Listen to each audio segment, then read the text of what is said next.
Today, I will teach you concrete steps to become a master manipulator. Be sure to watch until the end, as this video will be very detailed and therefore a bit longer. Let's begin with the first technique. Establishing similarity is a powerful way to get someone to do what you want. This could be anything from impressing someone at a party to convincing your boss to give you a raise. The key is to create a strong sense of familiarity, as people naturally gravitate towards those who are like themselves to do this. Pay attention to the way they talk and try using similar words and phrases. Observe their body language and mirror it.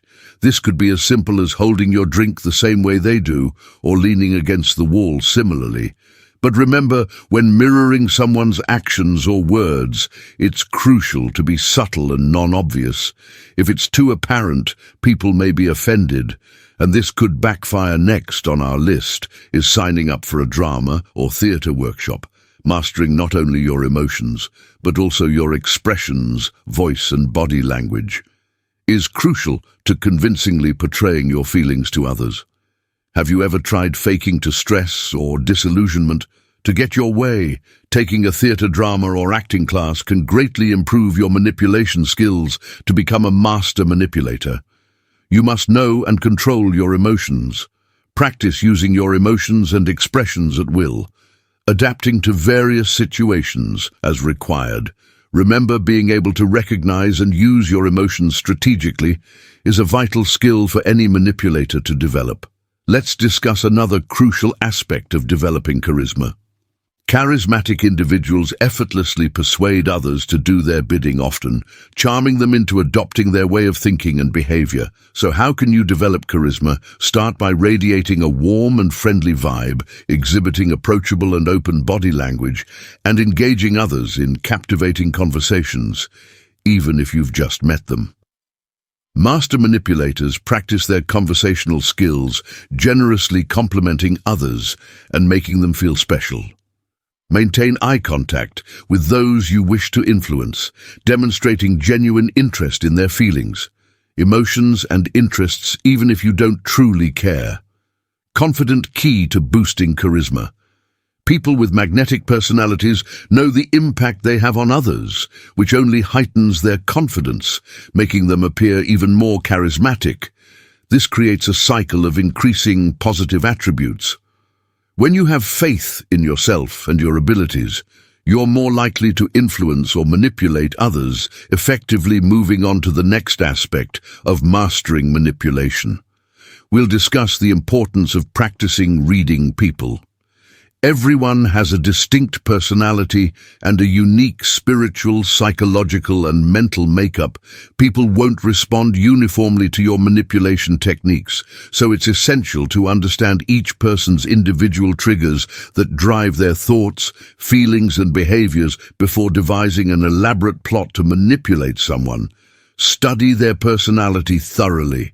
What makes them tick? What approach will be most effective in getting them to do what you want? What are their most significant fears, motives, and needs? Here are some tips for reading people accurately. Identify if people are more prone to emotional responses.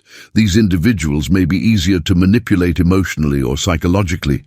They often cry during movies, feel instant connections with animals, or display strong sympathy and empathy for others to influence them. Tap into their emotions until they feel pity for you and give in to your desires. Some people are more open to logical or rational approaches. They need facts, figures, statistics, and evidence to buy into what you say. If you notice that someone frequently keeps up with news reports or requires hard facts and figures before making crucial decisions, you'll need to adopt a calm, persuasive, and fact-oriented strategy. While trying to influence them, speak in a composed, balanced, and rational manner without resorting to an overt display of emotions. Use subtle, calm, and gentle persuasive powers to manipulate their thoughts and behaviors by honing your ability to read people. You can effectively tailor your manipulation techniques to each individual's unique characteristics, increasing your chances of success.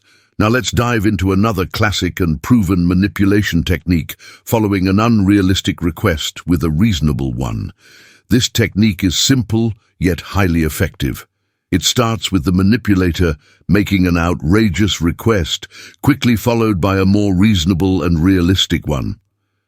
In doing so, you give the other person a chance to compare the two requests and feel more psychologically relieved with the second one after being shaken by the first. The initial request causes a significant surge of tension, followed by instant relief. When the second request is presented, this dynamic makes it easier for the person to give in to the reasonable request by employing this technique. You capitalize on the other person's natural tendency to compare options and feel more comfortable agreeing to a more rational request after being confronted with an unreasonable one. We're moving forward with our exploration of becoming a master manipulator. In this section, we'll discuss a technique called induce fear, then relief. Many marketers, brand managers, advertisers, and business owners prey on the fears of consumers to manipulate them into buying from them. Make the person imagine the worst situation, followed by helping them feel relieved. This sneaky little trick will help you get them to do precisely what you want them to. For example, you could say something like, "When I borrowed your favorite book, I accidentally knocked over my coffee mug and thought it spilled all over the pages. I was sure I had ruined your book. However, I realized that the coffee missed the book by mere inches." What a relief. Then you could follow up by asking, "By the way, do you mind if I borrow another book from your collection for the weekend?" See what we did there? We took the person on a whirlwind of emotions, from fear to immediate relief, that the book is still in good condition after all. They will be in a more positive and receptive frame of mind, which will increase your chances of having your way with them. Now we continue with guilt. Guilt is an excellent tool for manipulating someone into your way of thinking, feeling, and doing. This works even more effectively on people who aren't sure of themselves, do not possess a very high self-confidence level, or are generally indecisive by nature. For example, imagine you have a friend who didn't join you for an important event. You could induce guilt by saying something like, "It's all right. I didn't expect anything else from you." This implies that they always let you down and you don't expect anything better from them. Notice how some individuals induce guilt in others by stating that they don't spend enough time with them or don't do much for them.